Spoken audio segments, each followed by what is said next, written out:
Bonjour, bienvenue dans le chapitre transformation. Ça, c'est le troisième chapitre de sciences physiques pour mes cours. Donc, il faut bien comprendre les deux premiers avant de sauter dans celle-là parce qu'il y a des notions qu'on a déjà vues en premier cours et deuxième cours qu'on va amener ça dans ce chapitre-là.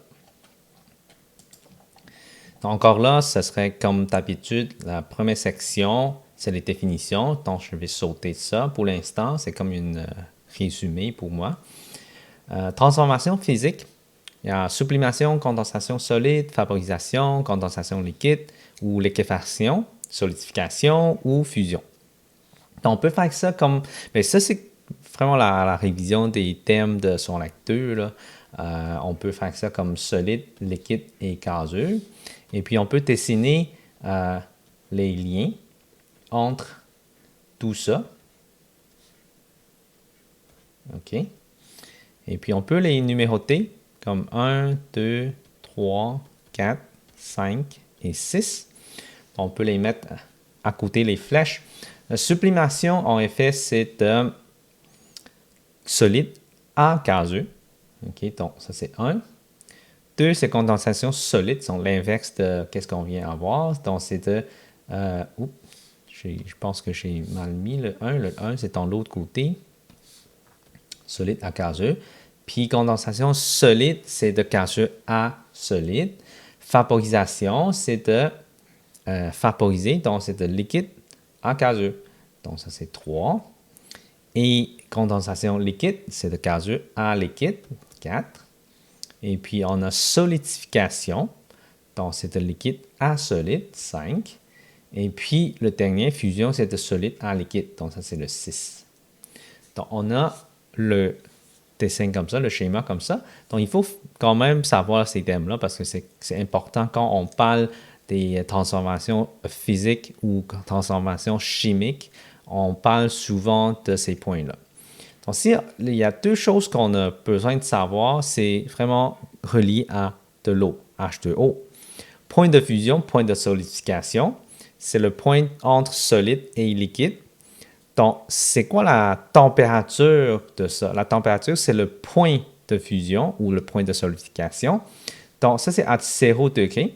À 0 degré Celsius, liquide devient solide ou solide devient liquide. OK? Point d'ébullition, c'est de liquide devient gazeux et gazeux devient liquide. Donc, le point d'ébullition pour de l'eau, c'est 100 degrés Celsius. À 100 degrés Celsius, la plupart des bactéries ou virus, on peut les brûler.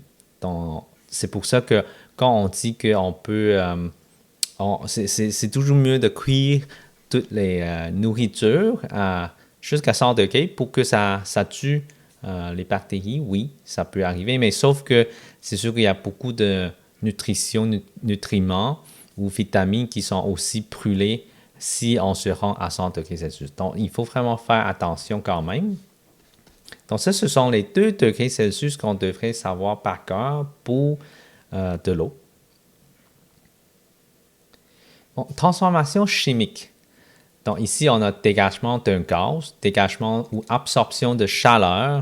Et puis, on a aussi dégagement de lumière, changement de couleur, formation d'un précipité. Tout ça, ça cause une transformation chimique. Okay? Donc, la nature de la substance a changé. Les propriétés ont changé.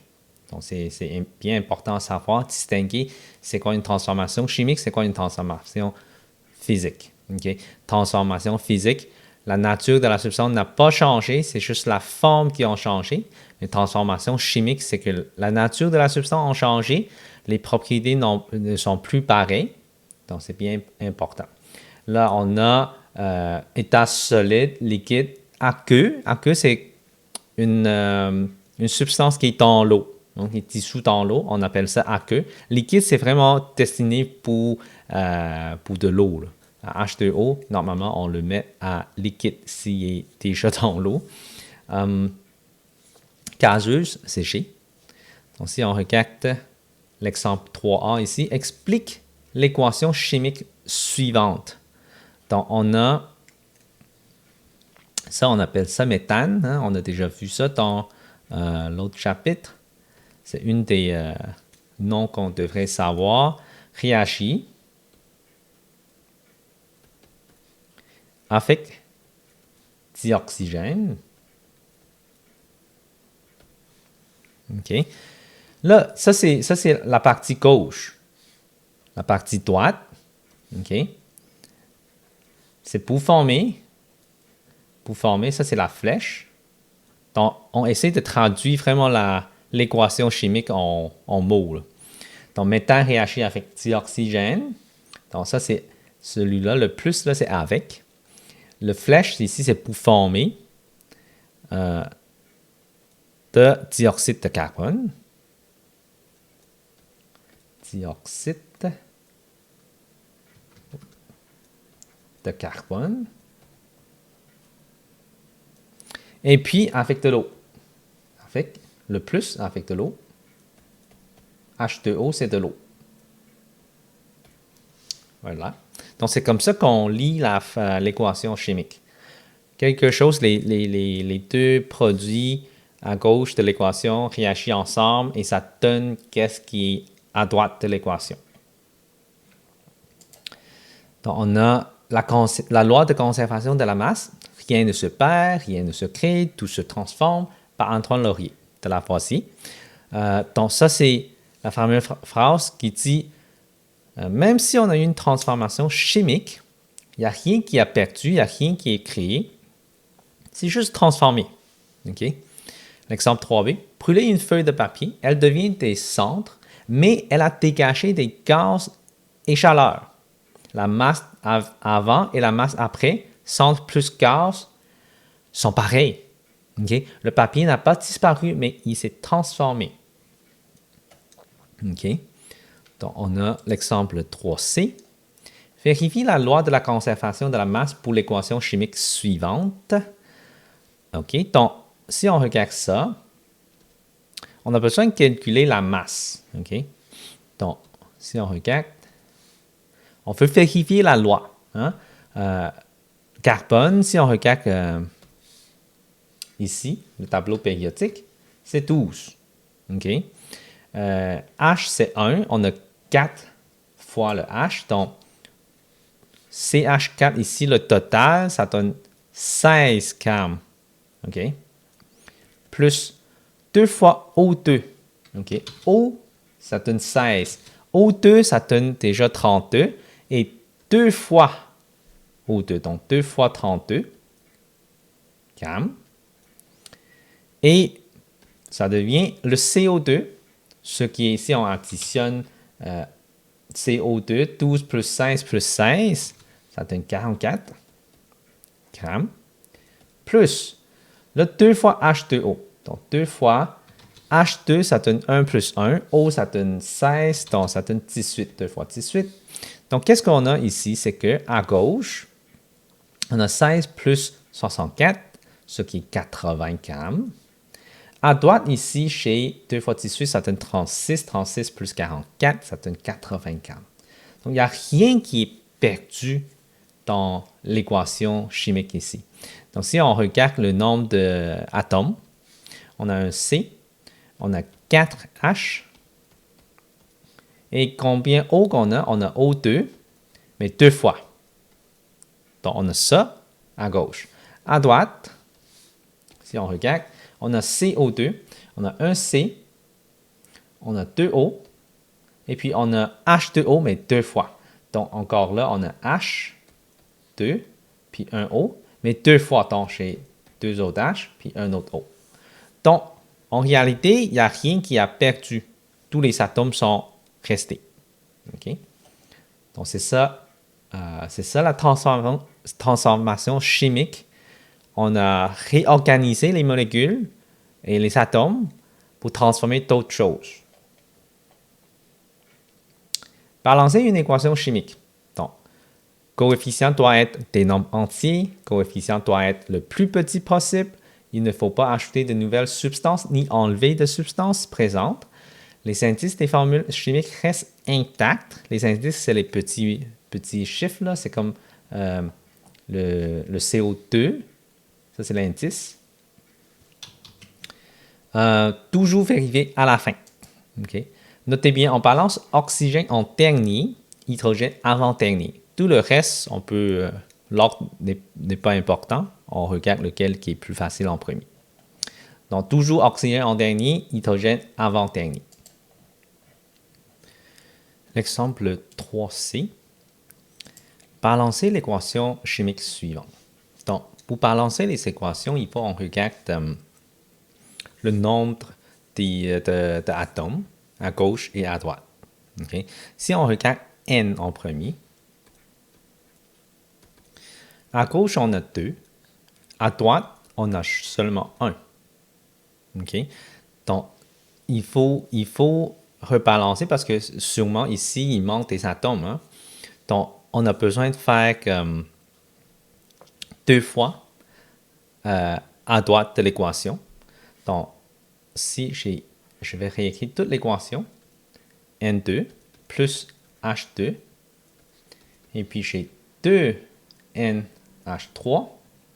Vu que H, on balance ça en dernier, parce que O, c'est supposé être en dernier, mais dans cette équation-là, il n'y a pas de O. Donc, H devient le dernier, on va balancer. Donc, on commence par N. Donc, N ici à gauche, on a 2. À droite, on a 1. On ajoute un 2 à droite pour que ça devienne 2 à gauche et 2 à droite pour le N. Okay? Donc, une fois le N est fait, donc on commence à regarder le H. Okay? Le H ici, on a 2. Et puis à droite ici, on a 2 fois 3 parce que j'ai 2 fois 3H. Donc, ça donne 6. Donc, j'ai 6 à droite, mais seulement 2 à gauche. Donc, qu'est-ce que je vais faire? Je vais multiplier par un 3 ici en avant. Donc, je vais réécrire l'équation. Donc, je vais avoir N2 gazeux plus 3H2 gazeux et ça devient 2NH3 gazeux. Donc, ici, à gauche, le N, on a 2. À droite, on a 2. À gauche, on a 6H. À droite, on a 6H.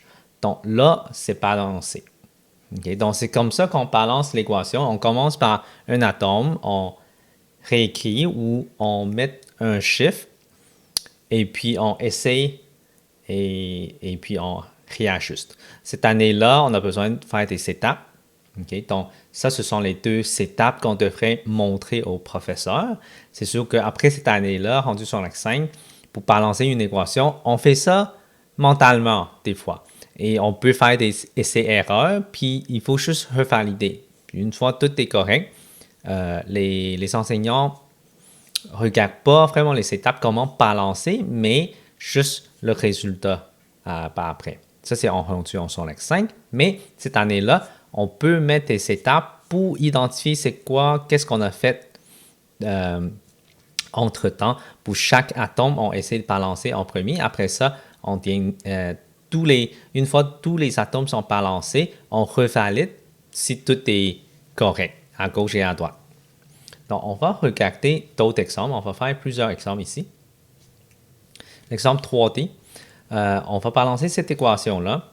Même chose, à gauche, on commence par C, on a CHO. On commence par C, et puis le H, et puis le O.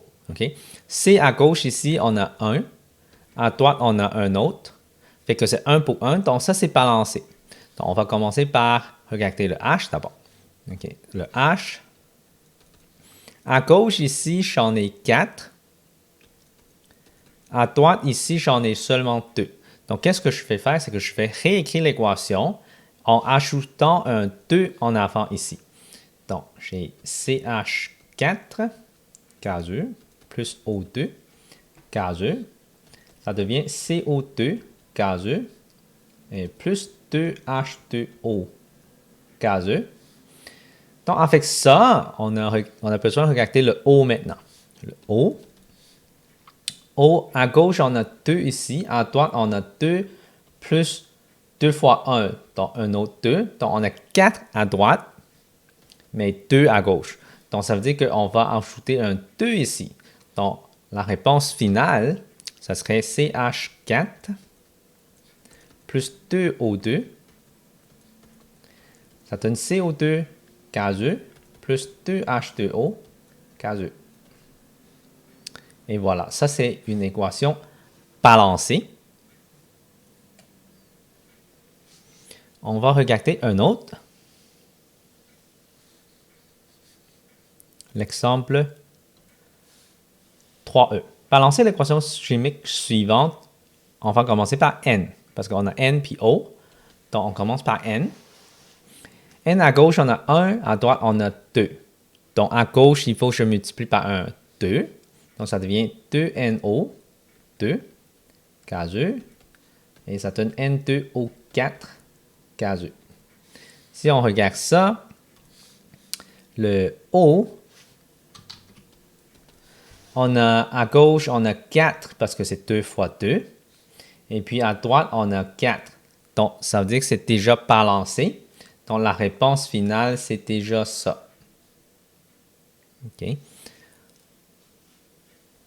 Donc, c'est sûr que si on commence par O et tout, si on a, juste pour vous montrer, là, mettons, par erreur, on a mis 4NO2 et puis 2N2O4. Ça, c'est balancé aussi. Là. OK? Mais sauf que ce n'est pas le PGCT. Moi, je dirais, parce que 4 et 2, on peut encore simplifier. Okay? On peut tout le monde diviser par 2 et ça donne 2 puis 1.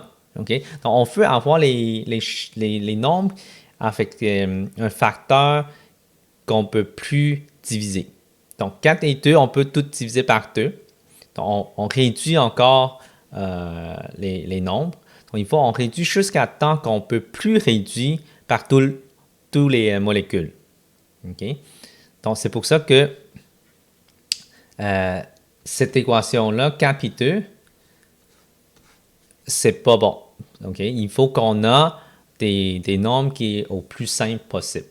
Okay? Un facteur qu'on a besoin de diviser. Il faut toujours trouver le facteur comme 1. Si on ne peut plus trouver, ça veut dire que c'est terminé. Si on peut encore trouver un facteur comme 1, dans ce cas-là, on peut simplifier. Tout le monde par le facteur comme 1. Donc, 4 et 2 ici, le facteur commun, c'est le 2. Fait qu'on divise tout le monde par 2. Donc, c'est ça. On regarde le prochain exemple. Balancer l'équation chimique suivante. C8H18O2, CO2. Là, on va regarder. Là, je vais vous montrer la façon de ne pas trop marquer les étapes, là, parce qu'il faut quand même essayer de pratiquer pour arriver à la réponse quand même. Donc, on fait quand même beaucoup d'essais-erreurs. Donc, je vais commencer par réécrire l'équation. Puis, je vais laisser un peu place en avant pour qu'on puisse changer les chiffres. OK? Plus H2O gazeux. OK? Donc, c'est ça que j'ai comme équation.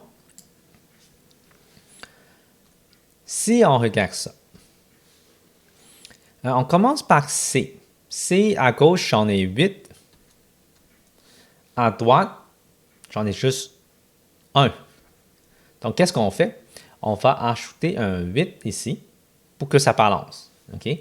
Donc, ici, c'est plus 1. Maintenant, c'est 8. OK. Donc, ça veut dire que le carbone est balancé. Après ça, on commence par faire quoi? Par le H. Si on regarde le H, à gauche, ici, j'ai 18. À droite, ici, j'en ai juste 2. Mais ça ne fonctionne pas non plus. Donc, il faut que je multiplie par un 9. OK? Si je multiplie par un 9, ça devient un 18. Donc, ça, c'est aussi balancé. Donc, je n'ai pas touché celui de C. Donc, le C, c'est encore valide. H, c'est valide maintenant. Là, il faut qu'on regarde le O. O à gauche, ici, j'en ai 2. À droite, j'ai 16 plus 9. Donc, ça veut dire que j'ai 25. Donc, à droite, j'ai 25. Si à droite, j'ai 25, qu'est-ce que je devrais faire? Là, c'est 2 multiplié par quoi, ça donne 25. Là, on peut faire 25 divisé par 2 pour avoir 25. Donc, je peux faire 25 sur 2 pour avoir 25 haut. Fait qu'à droite, je vais avoir 25. À gauche, maintenant aussi, j'ai 25. Je peux faire ça avec une fraction, mais seulement en étapes. Donc, dans ce cas-là, ici, j'ai 25. Mais je ne peux pas laisser ça comme réponse finale. Donc, qu'est-ce que je fais faire? C'est que je multiplie tout le monde par 2 pour annuler la division qui est sur 2. Donc, je multiplie toute l'équation par un 2. Donc, 2 fois tout ça. Donc, la réponse finale de ça, je vais réécrire. 2 C8 H18 gazeux plus 25 O2 gazeux. Et puis, ça devient 16 CO2 gazeux plus 18 H2O gazeux. Donc ça, ce serait ma réponse finale de cet exemple-là. Donc c'est sûr que on a fait pas mal de essayer de remplacer un par un. Au lieu de réécrire l'équation, on peut juste changer le coefficient durant chaque étape. Okay? Donc, c'est sûr que si on veut éviter de marquer le C, H et O, on peut juste calculer en regardant à gauche et à droite combien d'atomes que j'ai. Mais ça, je vous demande de vraiment faire ça seulement sur un 5. Cette année-là, on demande beaucoup d'étapes et c'est ça. Fait que on continue. L'exemple 3G. Balancer l'équation chimique suivante. OK, je vais réécrire l'équation pour avoir plus de place. Plus O2 gazeux, ça devient CO2 gazeux. Donc, si je commence par le C, OK, j'ai un ici et un ici. Bon, c'est déjà balancé le C.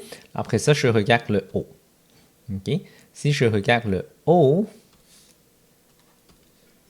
ici à gauche, j'en ai 1, 2, 3. Donc, j'en ai 3 à gauche, mais à droite, j'en ai 2. Qu'est-ce que je peux faire avec ça? Mais avec ça, il faut... Parce que 3 puis 2, là, pour avoir une c'est comme on regarde, on cherche un dénominateur commun. Hein. Donc, on peut multiplier 2 à gauche, mais 3 à droite. Si je multiplie un 3 à droite, est-ce que ça va fonctionner? Okay. Si je fais un 3, ça veut dire qu'il faut que je fasse un 3 ici aussi. Là, rendu là, j'ai 3, puis encore là, ici, ça ne fonctionne pas parce que ça va nous donner quelque chose de impair. Okay? Pour le haut. Okay? Le but, c'est de vraiment avoir un chiffre pair dans ce cas-là, parce qu'à droite, on a un chiffre pair, à gauche, on a un chiffre impair. Okay? On a juste besoin d'y penser un peu. Au lieu de juste multiplier à gauche tout par un 2, à droite par un 3, ça ne fonctionnera pas parce que le C.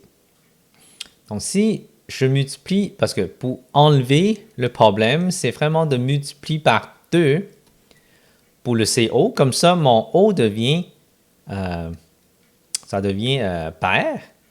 Mais à droite, ici, il faut que je multiplie par un 2 aussi pour que les C balancent. Là, maintenant, si je recompte, je refasse ça, le C, à gauche, j'en ai 2, à droite, j'en ai 2. Le O, à gauche, j'en ai 4, à droite, j'en ai 4. Et dans ce cas-là, c'est déjà réglé sans besoin de vraiment trouver quelque chose pour balancer. Donc, le truc ici, c'est vraiment de regarder, j'ai un atome impair à gauche, puis à droite, j'en ai des atomes qui sont pairs. Donc, le but, c'est vraiment de mettre tout ce qui est en tous les chiffres en paires. Comme ça devient plus facile à balancer. OK? Donc, ça, c'est un des trucs. Donc, l'exemple 3H. Balancer l'équation chimique suivante. OK, si je réécris l'équation, FeCl3. Là, ici, je n'ai pas marqué en forme de solide, liquide ou gazeux. OK, ça peut arriver dans les questions. NaOH,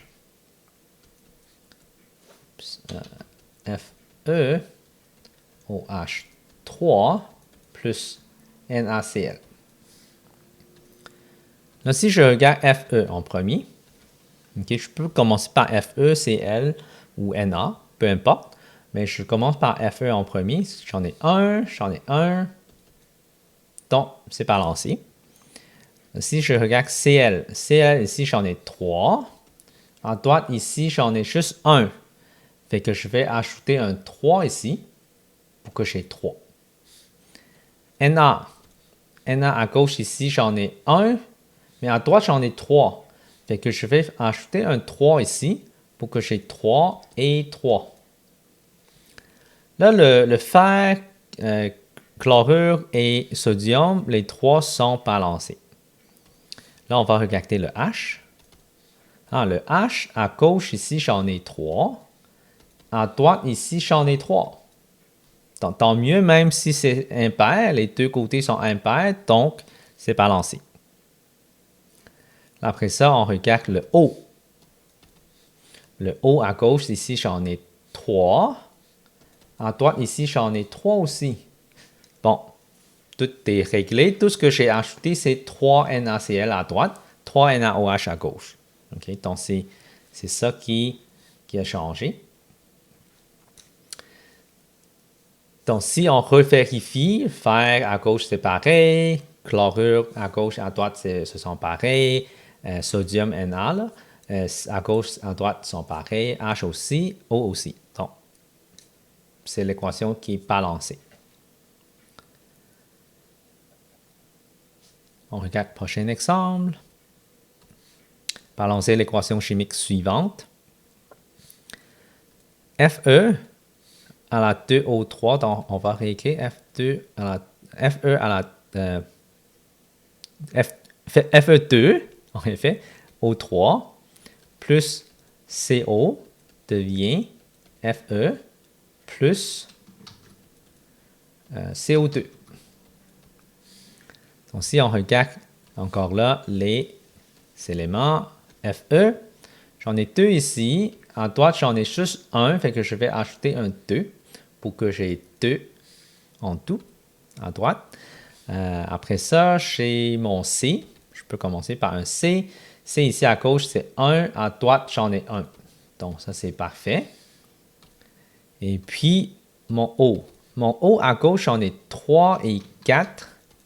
À droite, j'en ai juste 2. Donc, il faut que je fasse une multiplication de 2 ici. Mais là, il faut que je tienne compte, j'ai changé le C. Ça veut dire qu'il faut que je rebalance le C par après. Là, si on regarde le O ici, on va avoir 4. Là, ça ne fonctionne plus parce que à gauche ici, mon C, c'est lié avec un O. OK? Donc, si je regarde ça, j'en ai 1 et j'en ai 2. Donc, il faut que je multiplie par un 2 pour que j'ai 2 ici et 2 là.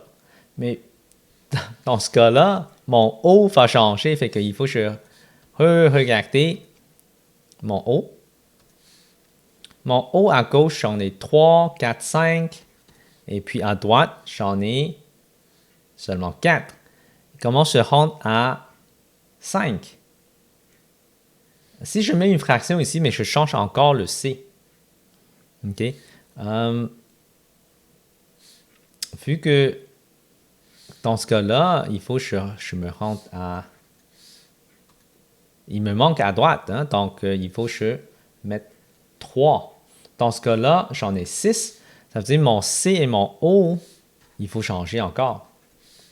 Donc ça, c'est beaucoup essai-erreur, si vous voyez. Là. C'est sûr qu'on peut calculer avec de l'algèbre, mais ça devient un petit peu plus compliqué parce qu'on a quand même 3 inconnus. OK? Donc, ça se fait. OK? Il y a un cours de mathématiques au cégep qu'on peut nous montrer comment faire ça, mais bon, ici, on n'est pas rendu là. Si on a 6 à droite pour le haut, à gauche, ici, il faut que je mette un 3. Hein? Si je mets un 3 ici, comme ça, j'en ai un 6 au total de haut. Okay? Ici, j'en ai 3 et ici, j'en ai 3. Donc, ça fait 6. Et ici, ça fait 6 déjà. Donc, mon haut est balancé. Est-ce que le fer est balancé? Le fer, on n'a pas touché. Le carbone, OK. Maintenant, le carbone, ici, j'en ai 3 à gauche. À droite, mon carbone, c'est 3 aussi. Ah, voilà, ça s'est balancé. OK.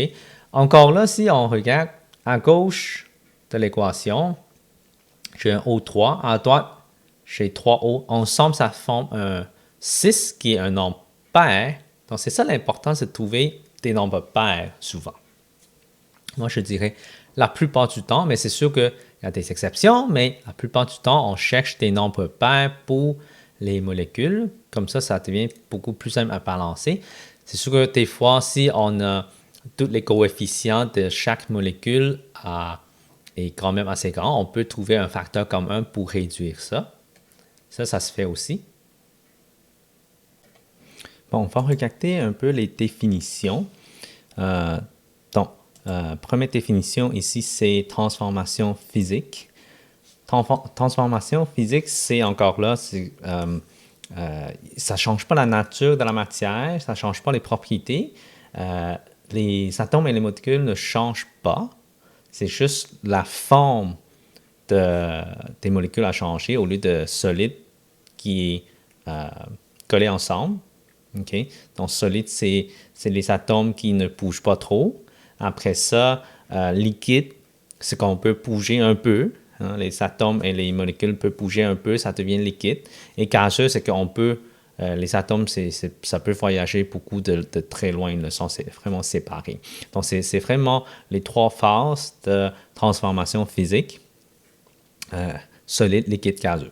Okay? Ce n'est pas juste pour de l'eau, ça peut être pour n'importe quelle substance. Transformation chimique, là, on va changer la nature de la matière, ça change les propriétés, et puis c'est un réarrangement des liaisons entre les atomes et la formation de nouvelles molécules. Et puis, on a transformation nucléaire, c'est quelque chose qu'on va regarder à la fin de ce chapitre-là, mais c'est une transformation qui modifie la nature et les propriétés caractéristiques de la matière. Elle implique un réarrangement des particules qui composent le noyau des atomes. Donc, c'est un réarrangement dans le noyau des atomes, protons et neutrons, et la formation de nouveaux éléments. Donc, on va formuler des nouveaux éléments et non des nouvelles molécules. Okay? Transformation chimique, c'est une nouvelle molécule, mais transformation nucléaire devient un nouveau élément. Donc, ça peut changer d'un élément à l'autre. Vu qu'on change le nombre de protons et neutrons, ça veut dire qu'on déplace l'atome en changeant de 1, admettons, carbone jusqu'à chlore, quelque chose comme ça. Donc, ça, c'est une transformation nucléaire. Donc, c'est un exemple que je donne. Ça ne veut pas dire qu'on est capable de faire ça, mais dans certains éléments, on est capable de le modifier et changer. Et puis, point de fusion, ça, c'est le période à laquelle un solide devient liquide ou l'inverse. Point d'ébullition, c'est liquide à gazeux ou l'inverse. Loi de la conservation de la masse, donc, même si on a une transformation chimique, la masse totale des réactifs devrait être toujours égale à la masse totale des produits. Et puis, on a pratiqué plusieurs exemples sur la balance balancée d'une équation chimique, comment mettre les coefficients des molécules pour balancer à gauche et à droite. Donc, ça, c'est toujours la première étape qu'il faut regarder sur toutes les équations chimiques. Là, on est rendu à stéchiométrie. Donc, c'est quoi la stéchiométrie? C'est comme la préparation de différentes portions pour une recette. OK? Donc, c'est des proportions. En effet, stéquiométrie, c'est vraiment, on travaille sur la proportion. Si on a besoin de 8 œufs pour faire 2 gâteaux, combien d'œufs on a besoin pour faire 5 gâteaux? Donc, c'est vraiment une proportion qu'on a appris en son acte 2. C'est un produit croisé qu'on doit faire pour trouver la réponse. Donc, on fait toujours le produit croisé pour trouver le nombre de moles. OK? Donc, si on regarde ça ici, première chose qu'il faut faire, c'est en regardant l'équation, on veut savoir si l'équation est balancée. OK? Donc, si on balance l'équation, on va réécrire l'équation en premier. Et puis, je vais mettre un peu l'espace en avant pour que je puisse balancer. Donc, H2O, c'est toujours en forme de liquide. Le reste, c'est gazeux ou aqueux. Là, à gauche, on a H2. Puis à droite, on a H2O. Donc, si on regarde ça, le H est balancé, mais le O, non. Parce que O, à gauche, on a 2, à droite, on a 1. Vu qu'on a un nombre impair à droite, on va faire un 2 ici. On multiplie par 2. Donc, dans ce cas-là, on va avoir 2O. À gauche, on a 2O. Mais le H, on a changé. Donc, à droite, on a 4H. Mais à gauche, on va mettre un 2 pour avoir 4H. Là, on est balancé. Si on regarde ça, question A, si on a 5 grammes de dihydrogène, ça veut dire que c'est ici, on a 5 grammes. Et puis, combien de grammes de l'eau qu'on peut produire? On veut savoir combien de grammes on peut produire de l'eau avec 5 grammes de dihydrogène, si on a suffisamment de dioxygène. Donc, question 1 ici. Là, je vais réécrire l'équation. Plus O2 devient 2H2O liquide. Là, avec ça, on va regarder la masse. La masse ici, chez 5 grammes. OK? Et ici, est-ce que chez combien de grammes ici? On ne sait pas. On ne sait pas combien de grammes on a pour dioxygène. Donc, tout ce qu'on peut trouver pour tout, c'est vraiment la masse molaire. Okay? La masse molaire, c'est, on cherche la masse atomique de chaque atome, puis on additionne ensemble. Donc, on a le H2, ce qui est 2 grammes par mol. Donc, on a 2 grammes par mol. Et puis, on a O2. OK? O2, on a combien de grammes par mol? O, c'est 16. Donc, O2, ça donne 32 grammes par mol. Et puis, ici, H2O, on a 16 plus 2, ce qui est 18 grammes par mol. Donc, on a trouvé la masse molaire de chaque molécule. Là, maintenant, qu'est-ce qu'on fait? On sait que le nombre de moles, parce que la première chose qu'il faut chercher avec la masse, c'est de trouver le nombre de moles. Parce qu'avec le nombre de moles, on est capable de faire un produit croisé. Si ce n'est pas avec le nombre de moles, seulement la masse, on ne peut pas faire ça. Ça ne balancera pas. OK? Donc, si on regarde ça, le nombre de moles ici, donc, vu qu'on a la masse avec dihydrogène, on peut trouver le nombre de moles, parce que la formule, c'est, si on regarde ça, je vais mettre ça à côté, chez la question pour trouver ça, c'est plus 5 grammes, ça donne combien de moles? Si on a 2 grammes, qui donne 1 mol. Okay? Parce que la masse molaire, c'est vraiment 2 grammes pour 1 mol. Là, si on a 5 grammes, ça donne combien de mol? C'est ça la question. Ou on peut faire ça comme ça. 2 grammes pour 1 mol, qui est égal à 5 grammes pour X mol. Donc, on va chercher le X en faisant un produit croisé. Oups. Comme ça. On va utiliser une autre couleur pour assurer qu'on a vu ça. Comme ça. Voilà. Donc, ça va nous donner 5 fois 1, ça donne 5. 5 divisé par 2, ça donne 2,5. Donc, ça donne 2,5 mol ici. Ça veut dire que chez 2,5 mol, ça c'est 2,5 mol. Là, après ça, qu'est-ce qu'on a besoin de faire? C'est qu'on va regarder, OK, vu que c'est proportionnel avec les coefficients, et ici c'est un 1, OK, donc on peut faire ça avec le nombre de moles. Parce que le coefficient, c'est aussi le nombre de moles. Donc, si on fait un produit croisé, si ici c'est un 2H2, OK? C'est un 2H2, et ici j'ai 2H2O. Donc, les deux sont le même nombre de moles, donc ça veut dire que ça c'est 2,5 moles aussi. Ça veut dire qu'O2 c'est moitié, parce que c'est juste 2 pour 1 ici. 2 pour 1, donc moitié de 2,5, ça donne 1,25 moles. Donc, on a trouvé le nombre de moles. Avec ça, on est capable de trouver la masse. OK? Donc, si on regarde ça, on peut faire 18 grammes pour 1 mol. C'est combien de grammes? X grammes, on va dire. X grammes pour 2,5 moles. Là, on va faire un produit croisé. Pour chercher que ça, c'est... On va faire ça sur une calculatrice. Donc, 2,5 fois 18 divisé par 1, ça donne 45. Donc, on a 45 grammes pour H2O. La même chose, on peut faire ça avec le O2. O2, on peut... mais c'est sûr que question A, on a déjà répondu, mais question B, c'est qu'on veut réagir complètement le dihydrogène, combien de grammes de dioxygène qu'on a besoin. Fait qu'on a besoin de savoir ça aussi pour la question P. OK? Donc, on va faire le produit croisé encore 32 grammes pour 1 mol, ce qui est égal à combien de grammes? Donc, X grammes pour 1,25 mol. Donc, on fait un autre produit croisé. Donc, on a 1,25 fois 32 divisé par 1, ça donne 40. Donc, on a 40 grammes. Donc, là, pour répondre à la question A, 45 grammes de H2O. Question B, 40 grammes de O2. Et voilà. Donc, ça, c'est comment on fait stéchiométrie.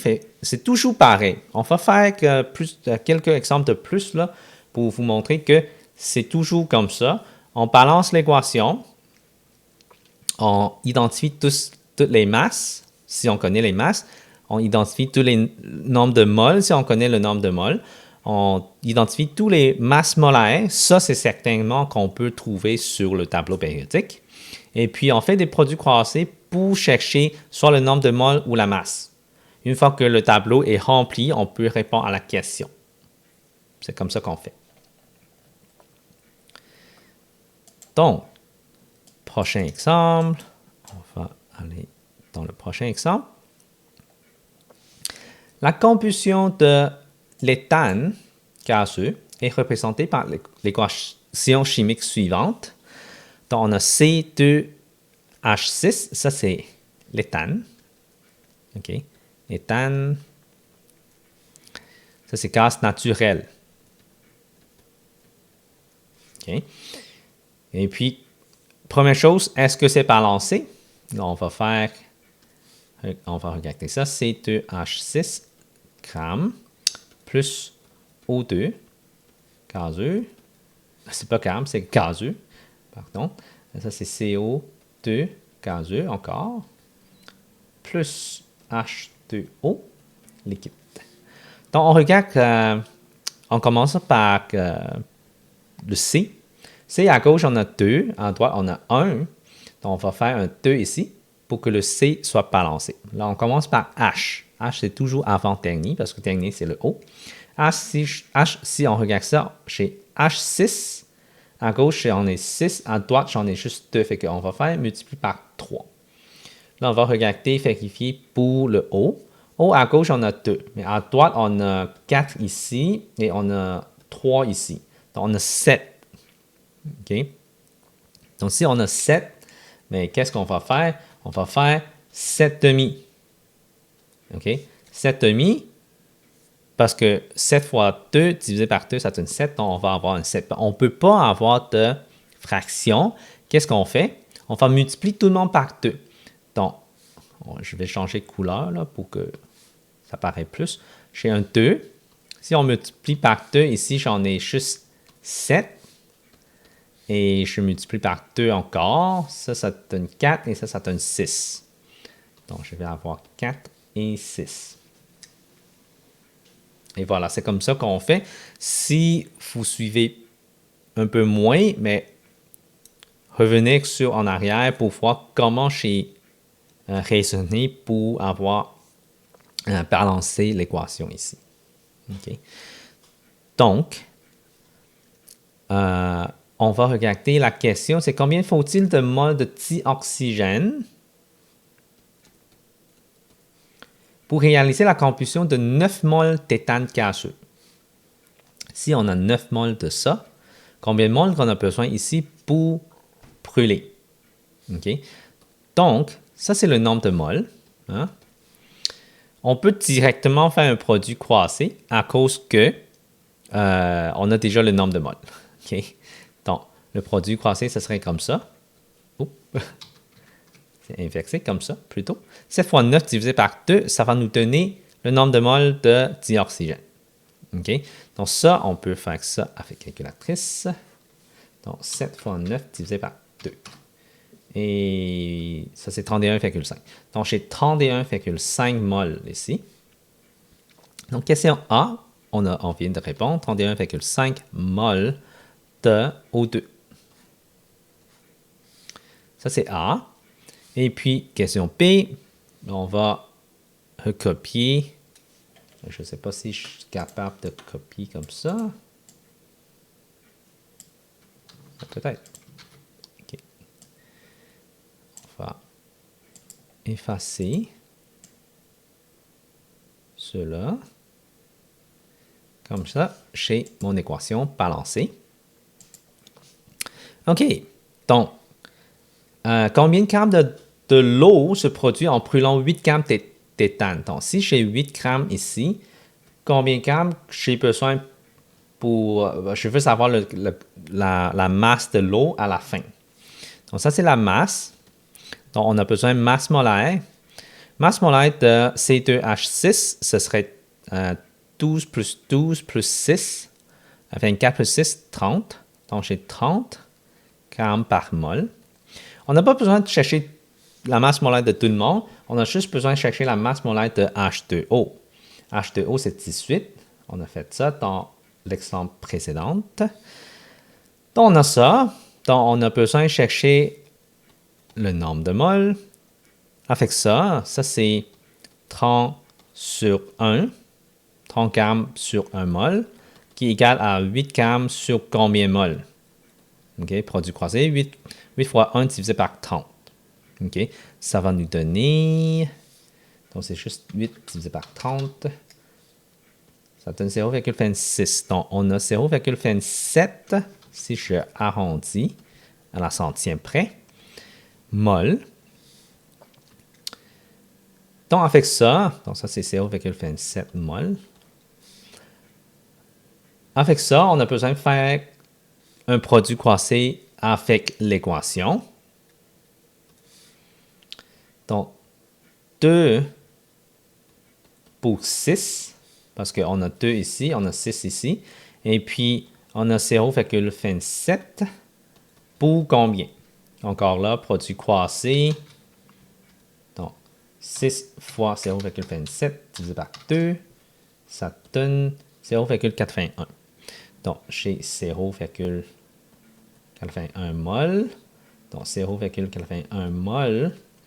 Avec ça, on est capable de trouver la masse de l'eau. Parce qu'on va faire un autre produit croisé.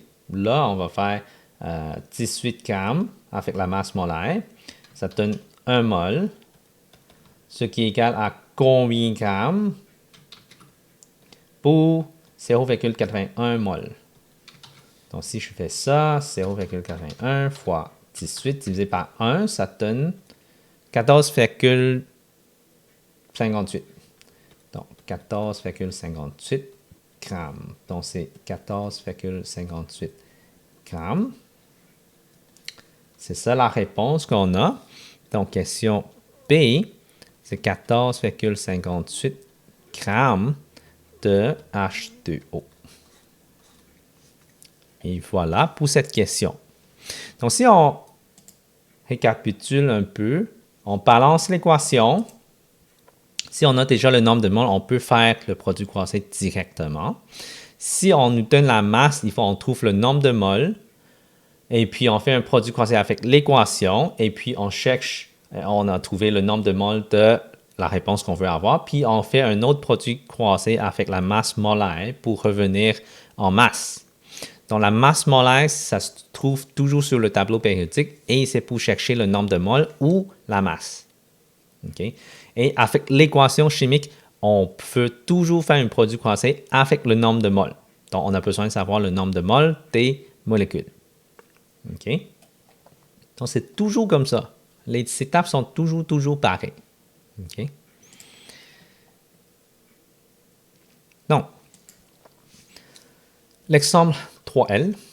Dans une navette spatiale, les astronautes expirent du dioxyde de carbone. Si le taux de dioxyde de carbone est trop élevé dans la cabine, les astronautes peuvent être intoxiqués. Pour que le niveau de dioxyde de carbone reste peu élevé dans la cabine, on utilise les fils qui contiennent des granules dioxyde de lithium.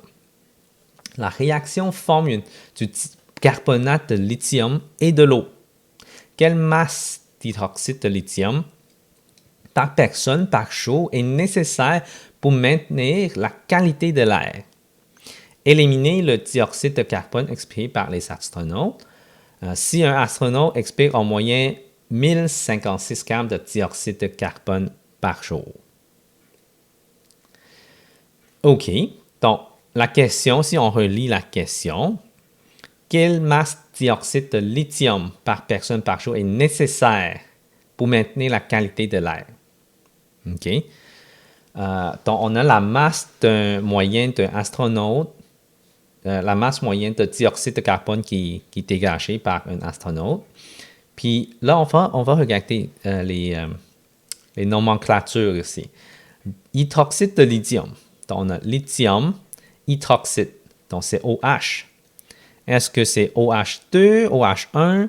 Mais lithium, c'est sur le tableau périodique qui est dans la colonne 1, fait que ça va nous donner un électron. Donc, OH va avoir juste recevoir un électron de plus. Donc, Li, c'est plus, OH, c'est moins. Donc, on a LiOH. Puis après ça, on a carbonate de lithium. Carbonate de lithium, on a Li. Carbonate, c'est CO3. Mais par contre, CO3, c'est un 2-. Okay, si on suit le tableau qu'on a fait dans les deux chapitres précédents, CO3, c'est 2-. Fait que lithium, on a besoin de 2 lithium. Okay. Donc, on a ça. Là, c'est sûr que certainement, cette année-là, on ne vous demande pas toujours de trouver la formule chimique des molécules. Ça se peut que cette année-là, on vous donne toujours dans la question.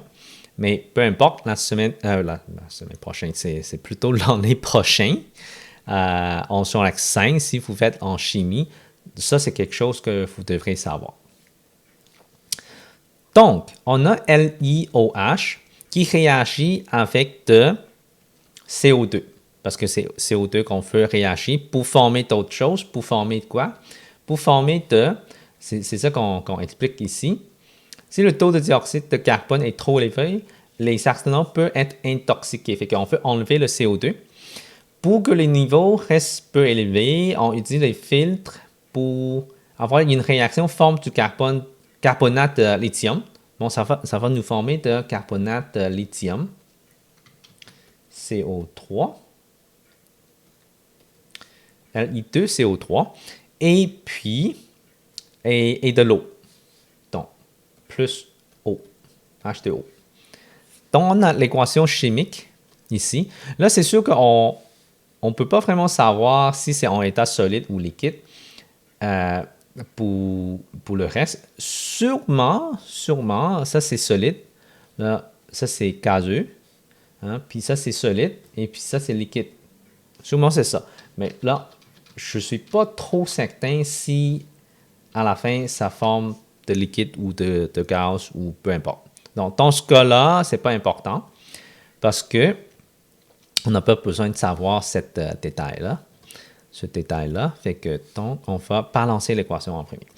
On a LI, 1 fois LI à gauche, puis 2 fois LI à droite. Fait qu'on va faire un 2 ici.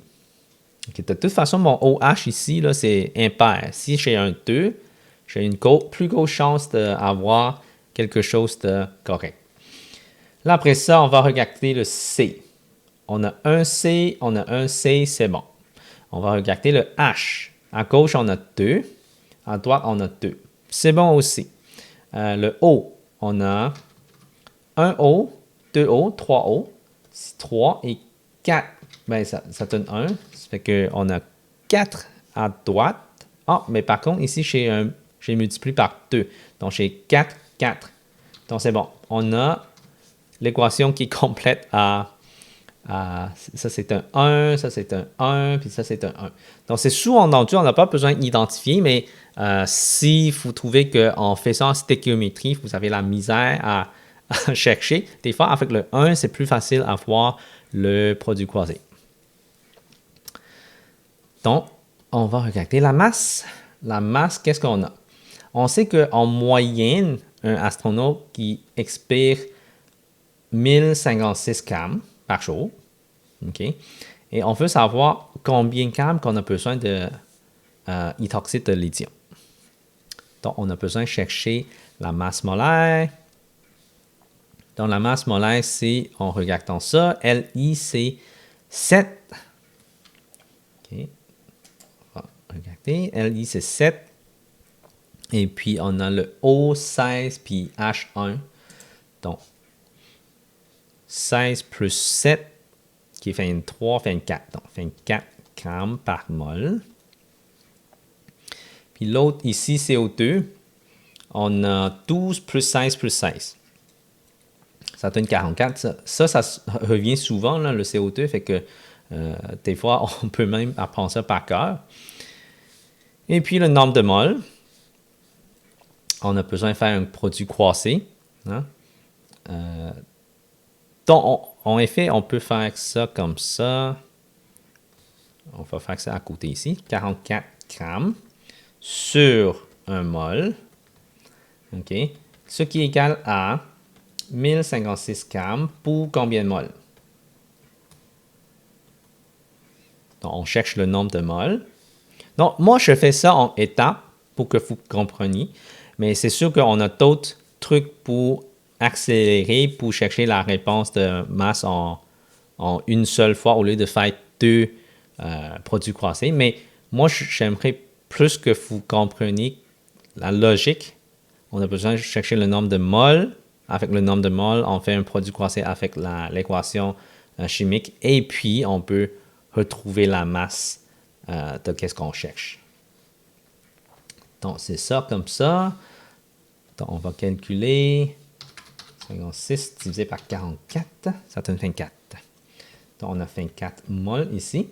Donc, ça veut dire que j'ai 24 moles ici. Et puis, on va faire un produit croisé. Ça, c'est 2 pour 1. Donc, ici, ça veut dire que j'ai 12 moles. Oh, bon, j'ai le double, là. Pardon. J'ai 48 moles. Voilà. Donc, ça, c'est le produit croisé avec l'équation chimique. Vu que c'est 2 pour 1, c'est facile à calculer. Et puis, si l'enseignant vous demande de toujours avoir les étapes, mais fait un produit croisé avec le 2 pour 1. Là.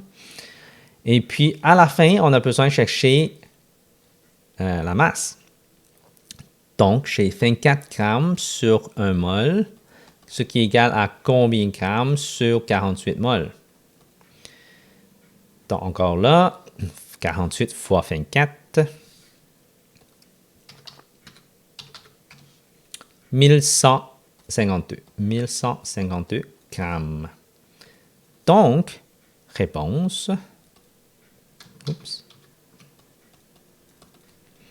1152 grammes de lithium, hydroxyde de lithium par personne par jour. C'est ça qu'on a besoin.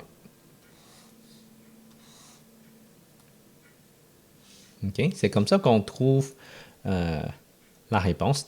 Donc, vous voyez que c'est toujours pareil. Balancer l'équation, faire des produits croisés pour chercher le nombre de moles, le nombre de masses, et puis faire le produit croisé avec l'équation chimique. Et à la fin, on retrouve la masse. C'est la plupart du temps, moi, je dirais c'est comme ça. Moi, je dirais moitié des questions, ce serait comme ça pour stéchiométrie. Puis le reste de 50%, c'est toujours pareil. Au lieu de faire des produits croisés comme ça, on peut faire des produits croisés directs avec l'équation chimique. OK, on va regarder le prochain exemple. Bon, l'exemple 3M. Le coussin gonflable d'une voiture se remplit du diazote produit pendant la réaction de décomposition suivante. Dans une petite voiture, il faut normalement 2 moles de diazote pour gonfler le coussin du côté du volant. Quel est le nombre de moles d'azoture de sodium nécessaire pour produire le diazote? OK, donc on veut produire de diazote. Donc, ça, c'est diazote, le N2. Et puis, on a le sodium qui est produit à la fin. On a NaN3, c'est aussi un solide. OK, donc NaN3 ici, c'est plus de azoture de sodium. OK. Donc, si on regarde l'équation, donc pour le coussin gonflable, l'important c'est de gonfler très très rapidement. Donc, avec le azoture de sodium, on peut gonfler le coussin gonflable en un très court de temps avec beaucoup d'air. Donc, c'est pour ça que c'est quand même un solide qui est spécial. On a besoin de démarrer la réaction pour que le coussin gonflable gonfle tout de suite. Donc, c'est comme une réaction qui est avec une vitesse très haute. Donc, ça peut réagir très vite. Donc, si on regarde l'équation, on va réécrire l'équation NaN3 solide qui devient N2 gazeux plus Na solide. Donc, à gauche ici, j'ai 1 Na, à droite, j'ai 1 Na. À gauche, j'ai 3 N, mais à droite, j'ai juste 2 N. Donc, encore là, le truc, c'est de... On peut faire... vu qu'on veut avoir 3 N, on peut faire 3 sur 2. 3 sur 2, ça donne 3N en effet, mais on a besoin de multiplier tout le monde par 2. Okay? Si multiplie par 2, ça donne ça, 2, 3 et 2. Donc, dans ce cas-là, c'est balancé. On va regarder. Il faut normalement 2 moles de diazote pour gonfler le coussin. Donc, on a 2 moles ici. On veut avoir 2 moles. Mais combien d'azoture de sodium qu'on a besoin? Donc, si on regarde ça, parce qu'on cherche le nombre de moles. Donc, la réponse est juste un produit croisé comme ça. 2 fois 2 divisé par 3. Donc, ça donne 4 sur 3. 4 sur 3 moles. Ce qui est environ à 1,3 périodique mol. Donc, réponse, on a besoin 1,3 périodique mol de NaN3 solide. Donc, c'est sûr qu'avec le nombre de moles, on est capable de chercher la masse. Donc, en réalité, normalement, on utilise la masse pour calculer. Là. Donc, dans une usine, pour fabriquer les coussins gonflables, on va mettre ça sur une balance ou avec la machine, là, ça va trouver le nombre de grammes exact pour mettre ça dans le coussin gonflable.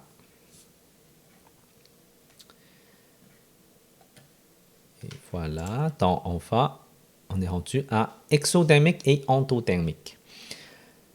Donc, on a des tableaux ici, c'est des liaisons. On veut savoir la la chaleur. Donc, en kilojoules, ça veut dire que c'est comme la chaleur, c'est l'énergie pour une mole entre les molécules, entre les atomes. OK? Donc, c'est comme si, admettons, 243. Ça, c'est entre Cl et Cl. Donc, c'est chez mon Cl qui relie à mon Cl avec une liaison covalente. Donc, ils partagent les électrons. Mais c'est quoi l'énergie qu'il contient dans la liaison?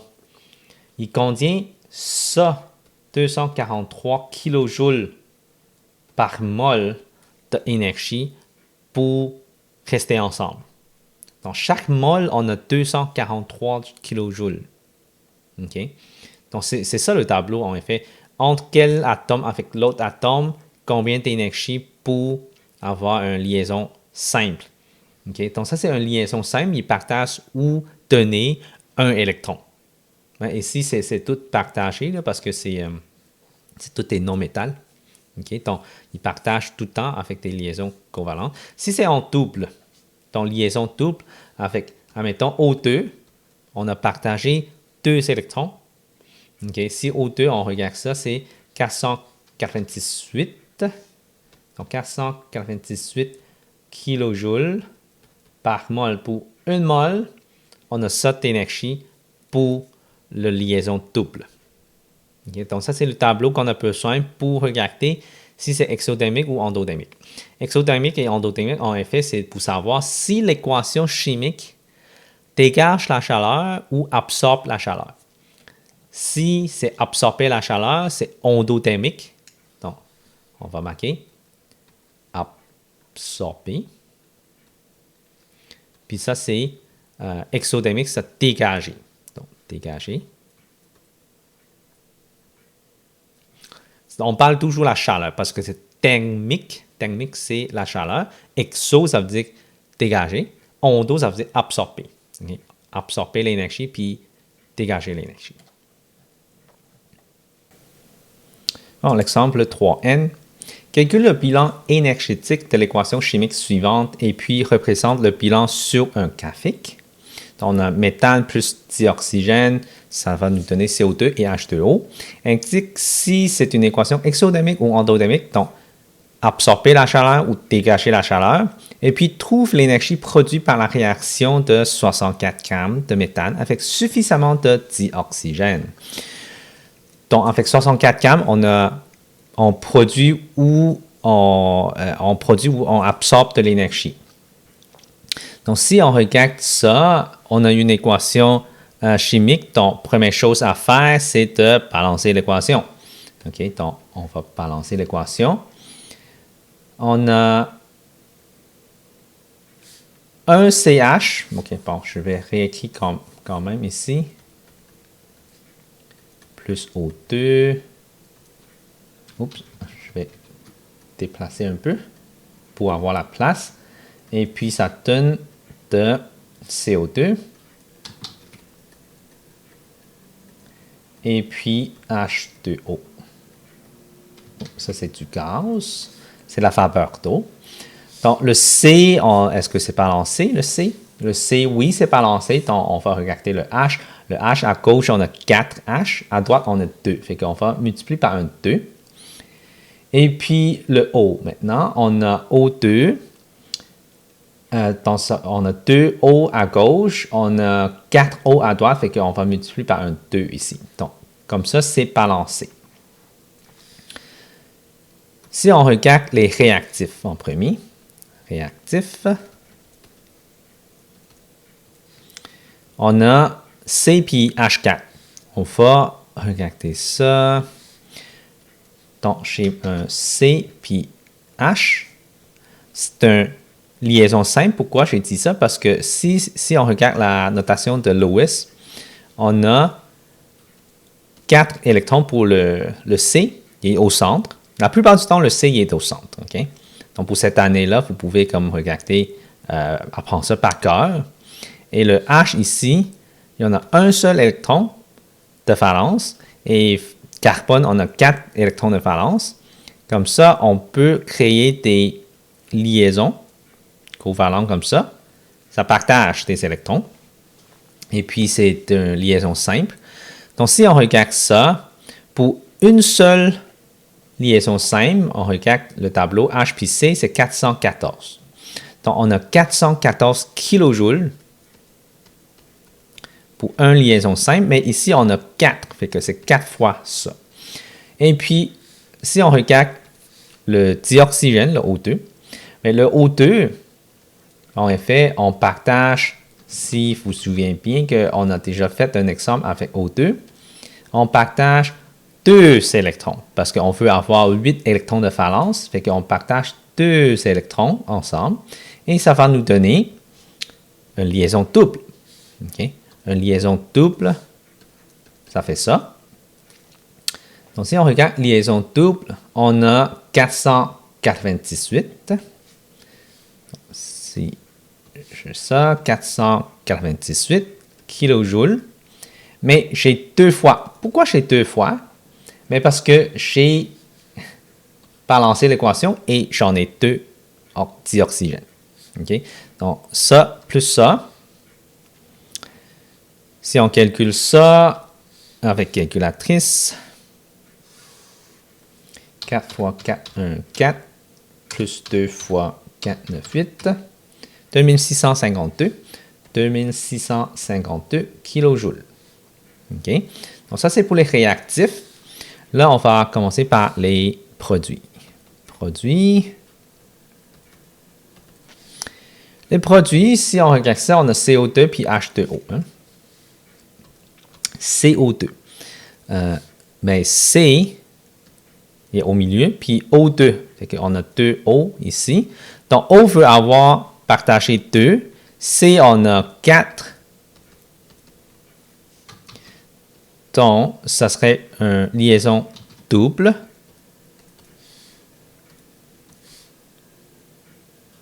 Ici, ici, ici et ici. Mais j'ai 2 fois de ça parce que j'ai le C qui connecte avec 2 oxygènes. Donc, ça, c'est C et O. Donc, normalement, on l'indique comme ça au lieu de dessiner la notation de Lewis. Et puis, donc, entre C et O, c'est quoi l'énergie du tableau ici? C et O, liaison double, on a ça, 741. Donc, j'ai 741 kJ, mais j'ai 2 fois. Là, si on regarde l'équation chimique, il y a juste 1 ici, fait que c'est juste 2 fois. Parce que j'en ai 2, un paire ici. 2 paires. OK? Donc, si on regarde ça, on va ajouter le H2O maintenant. Mais le H2O, en effet, c'est O puis H. H, c'est pas mal certain, on a seulement une seule liaison parce qu'il y a juste une seule atome, une seule proton puis une seule électron. Donc, ça partage seulement avec une liaison simple. Donc, on a le H, donc le O qui veut partager 2, donc chacun 1 pour le H. Donc, c'est ça qu'on a comme notation Lewis. Donc, si on regarde H puis O, donc H puis O, 464, donc 464 kJ. Ici, j'ai 2 fois, mais dans mon équation ici, c'est aussi 2 fois. Donc, on a 2 fois 2 fois. Donc, ça donne 4 fois. En effet, 2 fois 2 fois, 464 kJ. Donc, si on calcule ça avec calculatrice, 2 fois 7, 4, 1, plus 4 fois 4, 6, 4, 3, 3, 3, 8. Égal à 3, 3, 3, 8 kJ. Après ça, on va utiliser l'équation qui dit réactif moins produit. OK, ça, c'est pas, je pense que je n'ai pas indiqué en haut dans les notes, mais quand on veut calculer le bilan, on prend toujours réactif moins le produit. OK, donc ça, c'est l'équation qu'on veut avoir, qui est égal à 2652 moins 3338. Donc, si on calcule ça, 2652 moins 3338. Donc, j'ai moins 686. Moins 686 kilojoules. Et voilà. Avec le moins, ça veut dire que c'est exothermique. OK? Si c'est un moins, exothermique. Si c'est un plus, c'est endothermique. OK? C'est bien important à regarder le signe. Là, une fois, on sait que dans cette équation-là, c'est un exothermique. OK? Et puis, on a calculé le bilan. Là, il reste à regarder, il reste à tracer le graphique et aussi trouver avec 64 grammes de méthane, combien d'énergie on produit. Parce que ça dégage la chaleur, donc ça produit de l'énergie. Donc, si on regarde ça, on peut ajouter que ça, c'est plus 686 kJ. Là, pourquoi c'est plus ici? Mais parce que dans le côté droit, c'est les produits. Donc, si ça dégage la chaleur, fait qu'on l'a ajouté dans le côté droit. Donc, si l'énergie est dans côté droit de l'équation, ça veut dire que c'est exothermique. Quand on calcule le bilan, ça donne négatif. Si c'est endothermique, l'énergie va se placer à gauche de l'équation. Et c'est aussi un plus. Okay? Il n'y a jamais à avoir un moins dans l'équation chimique. Okay? Donc, c'est ça. Fait qu'on va regarder le bilan. On a la masse. Hein? On a la masse qui est égale à 64 grammes de méthane. La masse molaire, c'est quoi? Le nombre de moles, c'est quoi? La masse molaire, c'est un C, donc 12 plus 4, donc ça donne 16, donc j'ai 16 grammes par mol. On fait un produit croisé, on peut faire 64 divisé par 16 pour savoir le nombre de moles. Donc, ça donne 4 moles en effet. Okay, 64 divisé par 16, ça donne 4. Donc, ça, c'est le nombre de moles. Donc, on a 4. Mais là, on va faire un produit croisé avec l'énergie. Okay? Donc, je vais utiliser mauve ici. Donc, on fait ça, multiplie par ça, divisé par lui, ce qui est 1. Et puis, ça va me donner la réponse, le kilojoule qu'on veut avoir. OK? Donc, si on calcule ça, donc en effet, c'est juste 4 fois 6, 8, 6. OK? C'est évidemment parce que normalement, si c'est 1 mol, ça donne 686 kilojoules. Mais si c'est 4 mol, mais c'est juste multiplié par 4, 2744. Donc, 2744 kilojoules. Donc, ça, c'est la réponse pour brûler 64 grammes de méthane. Là, si on veut dessiner le graphique, okay, donc, normalement, le graphique, okay, on sur la 4, c'est pas aussi important, je dirais, parce qu'en chimie de son axe 5, on va faire ça long et large. Okay, on va étudier comme il faut le graphique. Mais ici, c'est plus une introduction pour vous dire comment ça a l'air le graphique, là. Donc, si on dessine,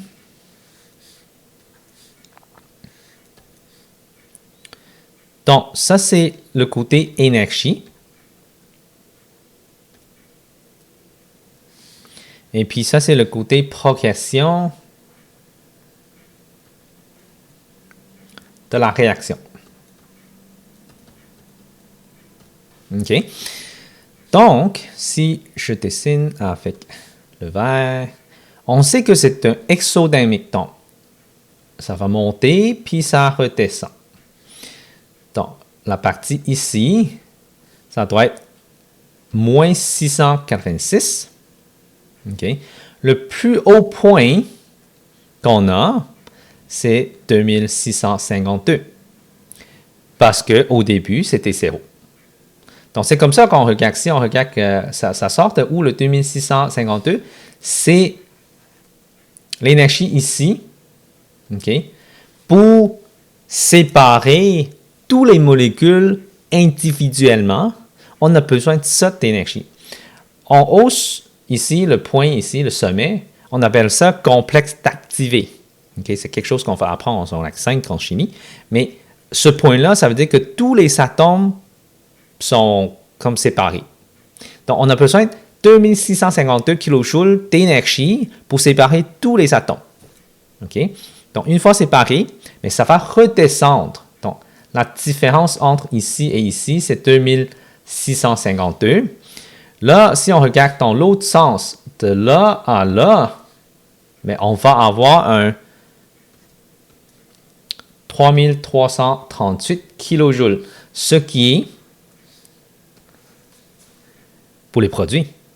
Okay? Donc, pour reformer les molécules, ça va dégager 3338 kJ pour retomber à moins 686 comparé au initial. Donc, c'est comme ça que ça fonctionne sur le café. Donc, on peut indiquer, au début, c'était CH4 plus O2, 2O2. Et puis, l'autre, c'est CO2 plus 2H2O. OK, ça, c'est à la fin. Donc, c'est comme ça le graphique. Et puis, ça représente exothermique.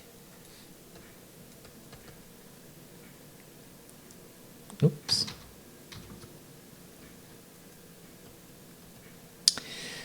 Donc, exothermique, c'est qu'on voit que l'énergie initiale au réactif, c'est plus haut que l'énergie au produit à la fin. Donc, c'est comme ça qu'on voit ça. Dans ce problème-là, on a fait plusieurs choses. On a fait le bilan énergétique. On a trouvé si c'est endothermique ou exothermique. On a aussi fait une stéchiométrie reliant l'énergie de l'équation chimique. Et puis, on a dessiné le graphique de cette équation-là. OK, on va faire le prochain exemple. Exemple 3O. Donc, c'est pas mal similaire ici. Calcule le bilan énergétique de l'équation chimique suivante et puis représente le bilan sur un graphique. Indique si c'est une équation exothermique ou endothermique. Là, on a quoi? On a H2O devient H2 plus O2. Encore là, ici, c'est pas balancé l'équation. On va essayer de balancer l'équation. H2O liquide plus, oups, c'est pas plus, ça devient H2 plus O2. Donc, le H, est-ce que c'est balancé? Le H est balancé. Le O n'est pas balancé. À gauche, on a 1, puis à droite, on a 2. Fait qu'on va faire un multipli par 2. Mais dans ce cas-là, on a changé le H. Fait qu'on va multiplier par 2 pour le H aussi. Et l'oxygène, on va rester à 1. OK, donc ça, c'est l'équation balancée. Si on regarde les réactifs maintenant. Réactif, on a H2O. Donc, encore là, c'est quelque chose qu'on a déjà fait dans l'exemple précédent. C'est on a juste une liaison entre O et H. Donc, on a 2 fois le OH, liaison OH. OK, parce qu'on a OH comme liaison. 2 fois ça. Et puis, j'ai un autre 2 qui est en avant. Donc, 2 fois ça.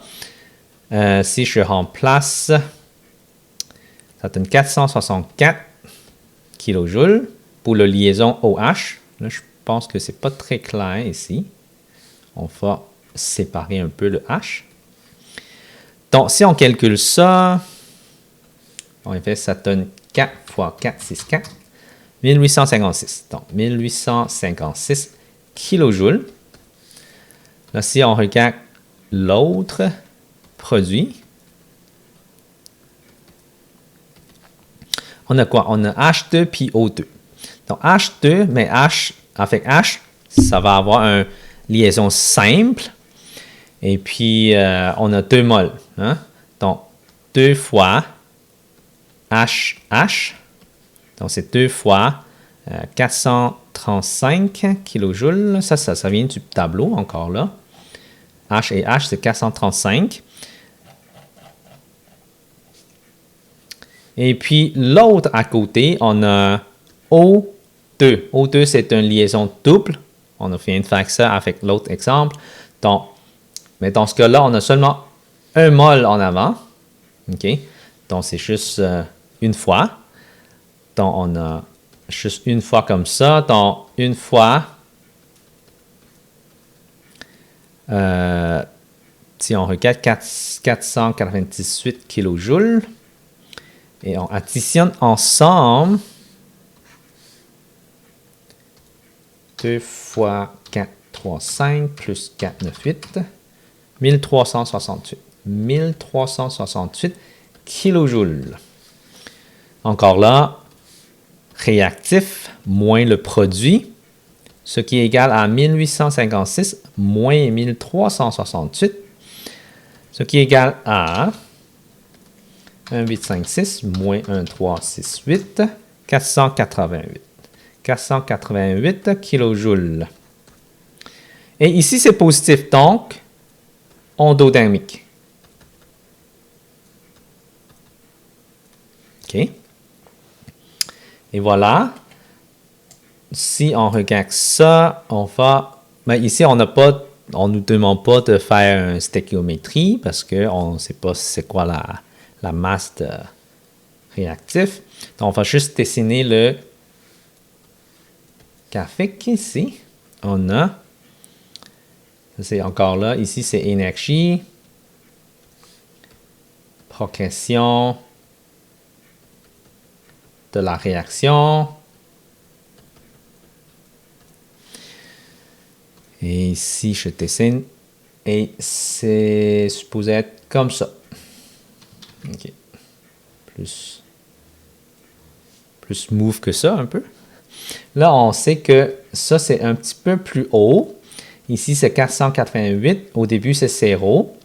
Donc, la différence ici, c'est 488.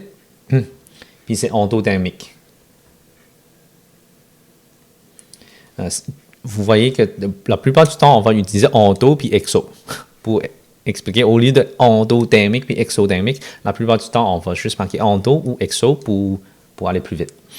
Donc, en haut, ici, l'énergie, c'est 1856. Et puis, ça, c'est énergie. Oups, je vais dessiner avec une autre couleur. Donc, ça, c'est énergie des réactifs. Énergie réactif. Si on dessine l'autre, cette partie-là, ça, c'est énergie produit. OK? Donc, c'est pas mal comme ça. Si on indique, au début, c'est 2H2O. À la fin, on a 2H2 plus O2.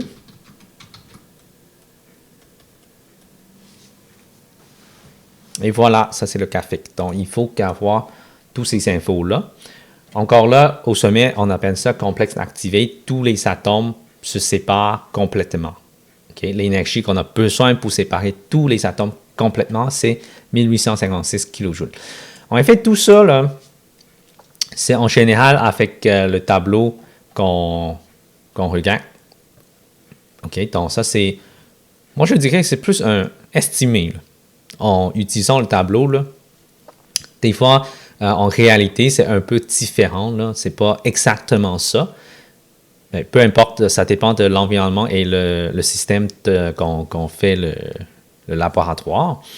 Donc ici, c'est moi, je dirais que c'est un tableau pour calculer le moyen énergie entre les liaisons. OK? Donc, prochaine section ici, type de réaction chimique.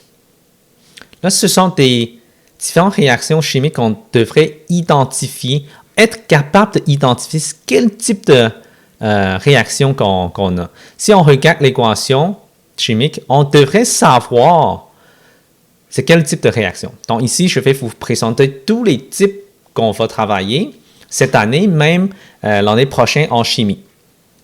OK, donc on a synthèse et décomposition. Si on regarde ça, exemple de synthèse, c'est deux molécules qui se combinent pour avoir une seule. Décomposition, c'est l'inverse. On a une seule molécule, puis ça décompose en deux ou plusieurs. OK? Donc ça, c'est synthèse et décomposition. Maintenant, précipitation.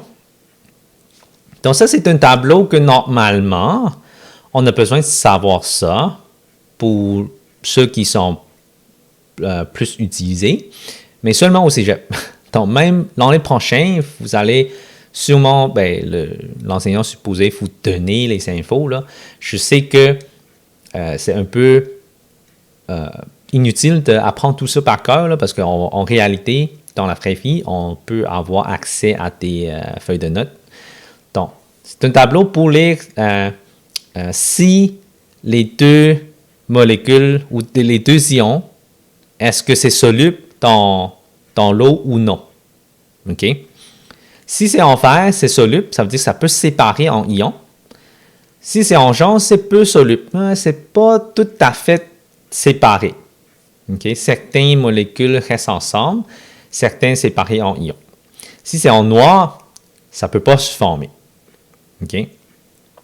Donc, si on regarde ça, l'exemple de précipitation. NaCl. Si on regarde ça, NaCl, on peut regarder dans le tableau Na puis Cl. Hein? Si on a Na ici, on a Cl ici. Ah, c'est vert. Ça veut dire que ça sépare. HNO3. H, je vais utiliser une autre couleur. H, c'est ici. Et puis NO3. NO3, c'est la deuxième rangée. On a vert ici encore. Donc, ça sépare. Donc, si on regarde les réactifs, tout ça, si on met dans l'eau, ça sépare. OK? Si ça sépare, est-ce que ça va former de solide?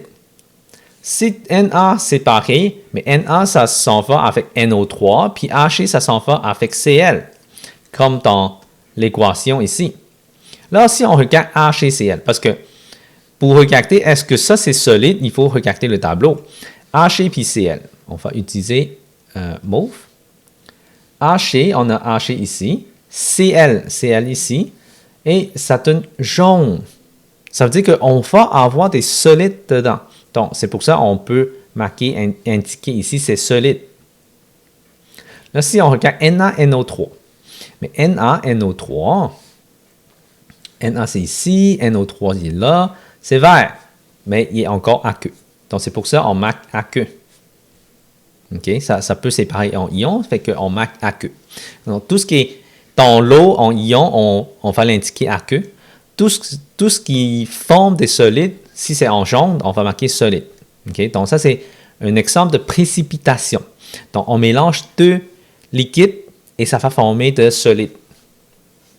Donc, si on regarde le prochain type de réaction, donc c'est juste ça pour la précipitation, il faut regarder le tableau pour savoir si ça forme de solide. Là, on a oxydation. Exemple d'oxydation, c'est la rouille. Okay? La rouille, dans le type, le mot oxydation, il est déjà là, oxy. Oxy, ça veut dire que c'est oxygène. Hein? Oxygène, ça veut dire qu'on a, dans l'équation, on a toujours un oxygène. Okay? Donc, si on regarde ça c'est aussi un type de synthèse, parce qu'on prend deux éléments, puis on les combine ensemble. Okay? Dans cette équation-là, c'est aussi synthèse, mais c'est oxydation. Okay? Parce qu'il y a un oxygène dedans. Là, après ça, on a des neutralisations. Neutralisation, c'est qu'on peut avoir de acido-basique. Okay? Acide plus base, ça va nous former un sel et de l'eau. Okay? Si on regarde, une fois neutralisé, le pH est 7 parce que c'est de l'eau. C'est pour ça que pH est 7. Puis on va avoir un sel. Donc tout ce qui est dans le chapitre précédent, tout ce qui est dans l'équation qui a un H+, c'est acide. Un OH-, c'est basique. Si on regarde l'exemple de neutralisation, on a un H ici, un OH ici. Donc, ça, c'est acide. Acide, puis ça, c'est basique. On mélange ensemble, ça donne de l'eau. Et ça, c'est mon sel ici. Deuxième équation, encore là, j'ai le H. Et j'ai mon OH. J'ai de l'eau qui sort et j'ai mon sel. Troisième équation, H, OH, de l'eau. Donc, c'est comme ça on identifie une équation de neutralisation. Après ça, on a combustion. Combustion, c'est composant pour une combustion. On a besoin de comburant, combustible et une température d'ignition. Okay? Donc, on a besoin de tenir un coup de main au début pour allumer. Okay? Soit exploser ou allumer quelque chose.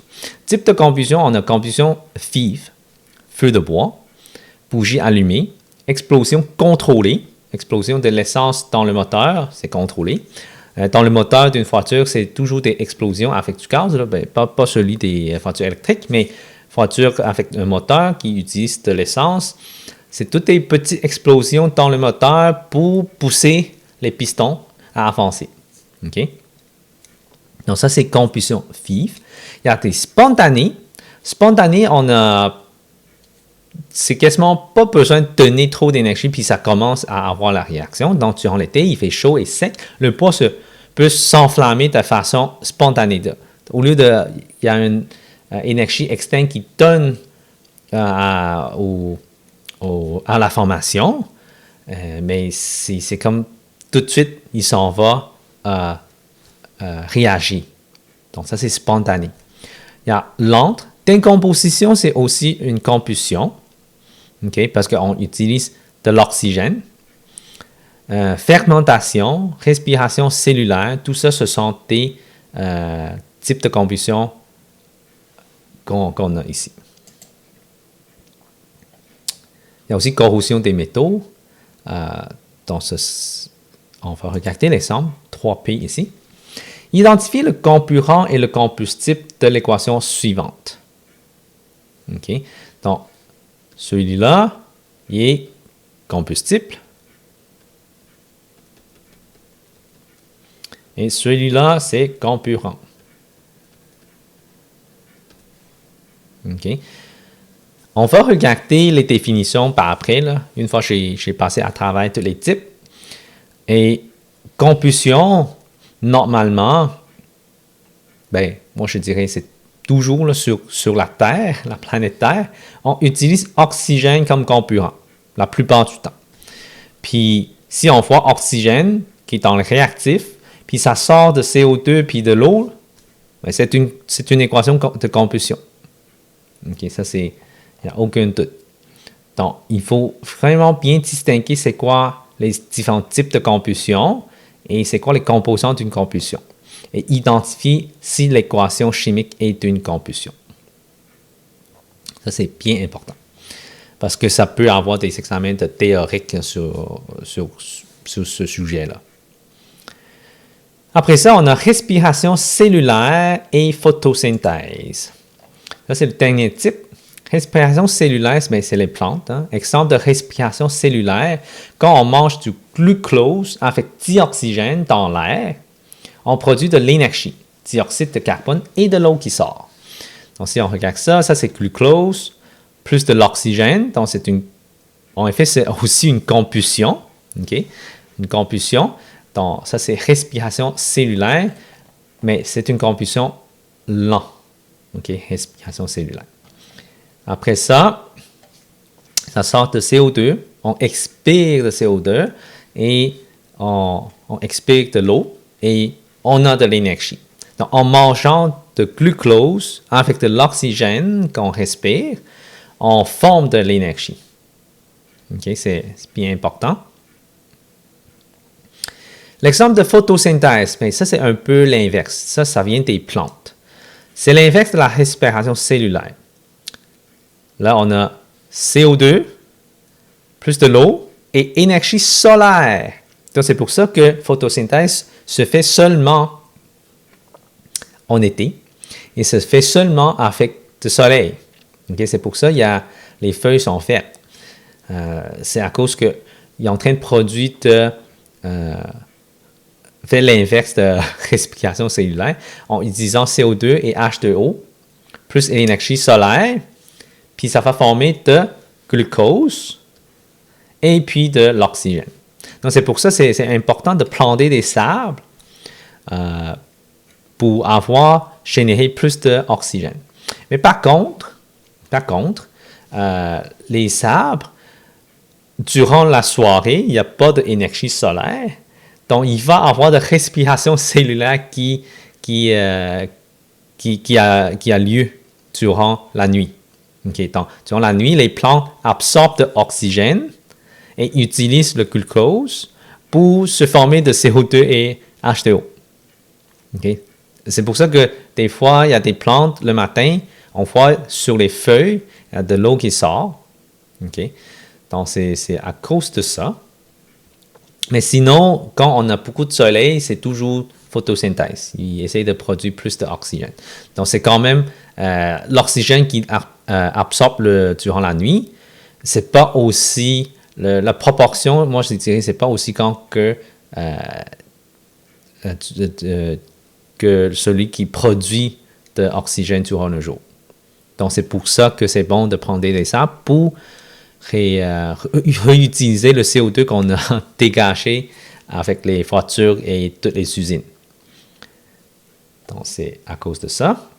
Donc, on va passer dans les définitions en premier. Comme ça, on peut faire une genre de sommaire, résumé. Donc, stéchiométrie, c'est l'étude des quantités de réactifs nécessaires à la réalisation d'une réaction chimique et des quantités de produits qui seront formés. La réaction exothermique dégage la chaleur ou l'énergie. Et la réaction endothermique, c'est absorbe de l'énergie. Donc, on a synthèse. Okay, c'est une réaction au cours de laquelle deux ou plusieurs réactifs se combinent pour former un nouveau produit. Décomposition, c'est séparer en deux ou plusieurs composés ou éléments. Précipitation, ça forme une substance peu ou pas soluble. Neutralisation, c'est acide plus base, ça forme de l'eau et un sel. Oxydation, c'est utilisant de l'oxygène, transformation chimique impliquant de l'oxygène ou une substance ayant des propriétés semblables. Combustion, une forme d'oxydation qui libère. Donc, combustion, c'est en dessous de oxydation, là, parce que ça utilise de l'oxygène, qui libère beaucoup d'énergie. Comburant, une substance capable de faire réagir un combustible. L'oxygène est le comburant le plus répandu sur Terre. Combustible, c'est une substance qui est capable de s'oxyder en libérant beaucoup d'énergie. Le bois et le propane sont excellents combustibles.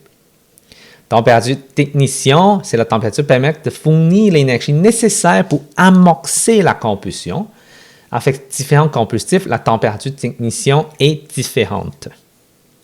On a respiration cellulaire, c'est qu'est-ce qu'on vient voir. On utilise glucose et le dioxygène pour dégager de l'énergie. On produit également de dioxyde de carbone et de l'eau. Photosynthèse, c'est l'inverse. Une transformation chimique qui produit du glucose et du dioxygène à partir de l'énergie solaire et de dioxyde de carbone et de l'eau. Donc, ça, c'est les définitions. Encore là, les définitions sont importantes à savoir.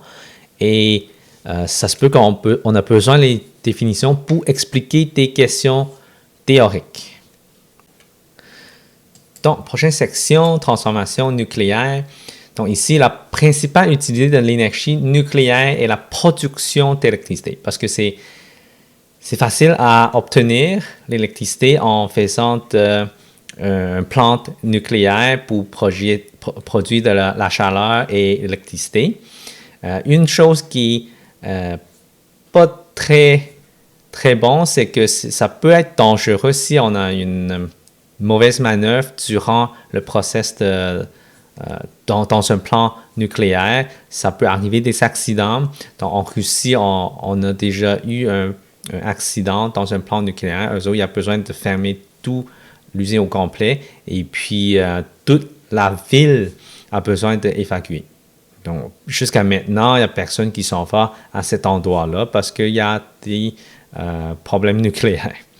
Donc, même chose au Japon, il y avait un séisme qui a causé un plan nucléaire de fermer à cause qu'il y a des matières nucléaires qui n'est plus contrôlable. Okay? Donc, ça peut avoir des accidents. Donc, c'est pas très bon pour l'environnement et pour les êtres vivants. Mais pourtant, c'est vraiment pas cher comme électricité, donc c'est facile à en produire. Donc, c'est quand même une des solutions qu'on peut avoir pour avoir de l'électricité. Donc, si on regarde ça, stabilité nucléaire, plus un noyau est gros, plus la force nucléaire a de la difficulté à compenser les forces de répulsion électrique. C'est pourquoi tous les atomes dont le numéro atomique est plus grand que 83 sont instables. Si on regarde le tableau périodique ici, plus que 83 ici, c'est celle-là. Donc, plus que ça, le reste, c'est pas stable. OK? On a conclu que les neutrons jouent un rôle dans la stabilité du noyau des atomes. C'est ça qu'on a constaté. Ça, c'est la stabilité nucléaire. Radioactivité. Donc, un substance radioactif peut émettre 3 types de rayons. Rayon alpha, particules positives relativement courts et massifs. Rayon bêta, particules négatives et plus légers que les rayons alpha. Rayon gamma, ce n'est pas des particules, mais de l'énergie, dont les rayons traversent facilement le corps humain. Donc, si on reçoit un rayon gamma, mais on ne peut rien faire parce que ça passe à travers notre corps.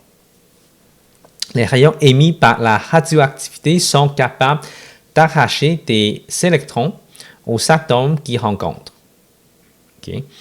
Donc, l'exposition aux rayons radioactifs peut être néfaste pour les êtres vivants. Ces rayons ont la capacité de modifier l'ADN des cellules, ce qui peut entraîner le développement de cellules cancéreuses. Au contraire, on utilise les rayons radioactifs pour tuer les cellules cancéreuses pour les personnes atteintes de cancer. Donc, le rayon qui est émis par la radioactivité peut causer cancer, mais aussi on peut l'utiliser pour enlever les cellules cancérigènes. Okay.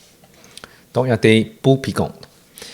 C'est comme si on a regardé les films de Marvel, Hulk, c'est parce que lui, il a reçu des rayons dans les radioactivités pour devenir un Hulk. Mais ça, c'est vraiment science-fiction et non vraiment en réalité. Si c'est en réalité, l'être humain peut mourir à cause de ça. C'est pour ça que celui de Russie, on a fermé le plant nucléaire à cause que ça cause beaucoup de personnes qui a atteint un cancer. OK? Donc même le bombe nucléaire, celui qu'on a lancé au Japon, les gens, après 10 ans, 20 ans, il y a encore des gens qui développent beaucoup de cancers dans ces villes-là. OK? Donc, on ne peut pas prévoir quels atomes se désintégreront, ni à quel moment. Par contre, on peut déterminer le temps de demi-vie. Plus le temps de demi-vie d'un élément est élevé, plus il faut attendre longtemps avant qu'il soit éliminé de l'environnement. La gestion des déchets engendrés par les centrales nucléaires est un gros défi. Donc, en fait, les centrales nucléaires qui produisent de l'électricité, on a des déchets qui sont radioactifs. Et on a la misère à gérer ces déchets-là parce qu'on ne peut pas laisser nulle part. Ça peut causer des problèmes sur l'environnement et les êtres vivants. Donc, on ne peut pas contrôler les atomes qui changent de nature, mais on peut savoir le demi-vie. Demi-vie, c'est le temps qu'on calcule. Si on regarde ça, il y a 2 types de transformation nucléaire. Il y a fission nucléaire puis il y a fusion nucléaire. C'est quoi la différence? c'est que la fission nucléaire d'un élément radioactif libère des neutrons et des noyaux plus légers.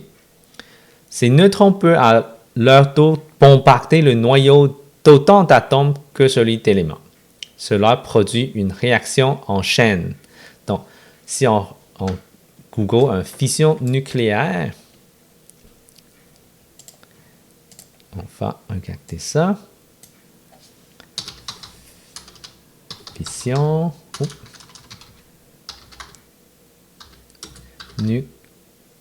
nucléaire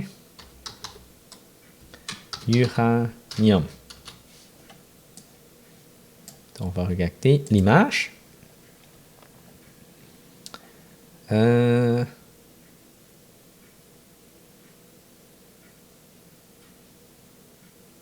C'est ça. Fait qu'on peut prendre celle-là comme image. Ça peut pas sortir. Ah, celle-là, c'est mieux. Si on regarde, on utilise fission nucléaire pour produire de l'électricité. Cela produit aussi une grande quantité de déchets radioactifs. Certains de ces déchets peuvent être utilisés en médecine nucléaire ou d'autres applications. Les autres sont généralement enfouis. Exemple de la fission nucléaire, uranium. Donc, c'est ça la photo. Est-ce qu'on peut en voir? Donc, ça, c'est ton Allo Prof. Non, voilà. On va enlever ça. Donc, si on regarde ça, l'exemple de fusion nucléaire uranium, on a un neutron qui bombarde avec un uranium. Et l'uranium va se décomposer en deux. En Pa puis Kr. Okay? Ces deux-là. En séparant en deux, il va avoir 3 neutrons qui sortent. Avec ces 3 neutrons, ça bombarde d'autres uranium. Et d'autres uranium, ça va se séparer encore en d'autres Pa et Kr. Et ça sépare encore des neutrons. Donc, vous voyez que ça peut continuellement à séparer d'autres éléments, d'autres uranium, jusqu'à temps que l'uranium n'existe plus. Donc, c'est quand même assez puissant, là, parce que ça change la nature de l'uranium, puis ça sépare continuellement. Okay? Donc, tous les neutrons qui sortent, une fois touchés avec un autre uranium, ça peut enchaîner beaucoup de réactions. Donc, ça, c'est la fission nucléaire. Là, la fusion nucléaire, principe source d'énergie des étoiles. Donc, les étoiles, en effet, c'est des soleils. Hein? Donc, notre soleil, c'est aussi une étoile. Si on est très loin de notre soleil, on voit comme une étoile. Donc, toutes les étoiles qui brillent, ce sont des soleils, ce sont des vraies étoiles. Toutes les étoiles qu'on voit sur le ciel qui ne brillent pas, on n'appelle pas vraiment des étoiles, ce sont des planètes, en effet. Des planètes qui reflètent la lumière des étoiles. Okay? Donc, c'est une réaction qui a besoin d'être amorcée et maintenue dans les températures très élevées, donc c'est difficile à reproduire. Donc, c'est pour cela qu'il y a peu d'applications sur Terre qu'on peut faire de fusion nucléaire. Donc, c'est sûr que les scientifiques essaient toujours de faire une fusion nucléaire parce que ça donne l'énergie du Soleil. C'est beaucoup d'énergie. La pompe à hydrogène, pompe H, utilise la fission nucléaire pour générer l'énergie nécessaire afin d'amorcer la fusion nucléaire. Le rendement énergétique de la fusion nucléaire est nettement supérieur à celui de la fission nucléaire. En plus, elle engendre moins de déchets radioactifs, donc moins dommageables pour l'environnement, sauf que nous ne sommes pas en mesure de contrôler la fusion nucléaire encore, donc cette technologie n'est pas encore réaliste. Mais je sais que dans les nouvelles, on dit que certains pays ont réussi à en produire ça. Donc, c'est quelque chose de très récent. L'exemple de la fusion nucléaire d'hydrogène. Donc, on a 2,1 pour le H. Donc, ça, c'est la masse nucléaire et puis l'atome, ce qui est un proton. Un proton, un électron, dont la masse est 2, plus un hydrogène qui a une masse de 3. Les deux combinent ensemble pour former un hélium, plus un neutron. Okay? Donc, ça sort un neutron. Donc, c'est comme ça a l'air, l'exemple. Et ça se termine pour ça. Donc, l'important pour comprendre, c'est que fusion, c'est un bombardement par un neutron sur un uranium ou sur une autre substance pour séparer et générer d'autres neutrons. Fusion, c'est fusionner deux choses ensemble pour générer de neutrons. OK? Donc, c'est ça encore la différence. Donc, ça, c'est la transformation nucléaire. On a besoin de savoir les rayons. Qu'est-ce qui peut causer comme problème? Qu'est-ce qu'on peut utiliser pour... on peut utiliser pour produire de l'électricité. On fait des bombes atomiques. Donc, ce sont des applications qu'on a utilisées. On a utilisé pour, dans les domaines médicaux, essayer d'enlever les cellules cancérigènes. Et il y a quand même d'autres applications, là, mais c'est ceux-là qui sont les plus importants qu'il faut savoir dans ce cours-ci. Là, si on regarde les définitions, c'est pas mal qu'est-ce que je viens d'expliquer. Stabilité nucléaire, radioactivité, temps de demi-vie, fission nucléaire et fusion nucléaire. OK, donc fission, c'est vraiment consiste à briser le noyau d'un gros atome pour former deux ou plusieurs noyaux d'atomes plus légers. Fusion, consiste à fusionner deux petits noyaux atomes afin de former un noyau plus lourd. Voilà, donc c'est comme l'inverse.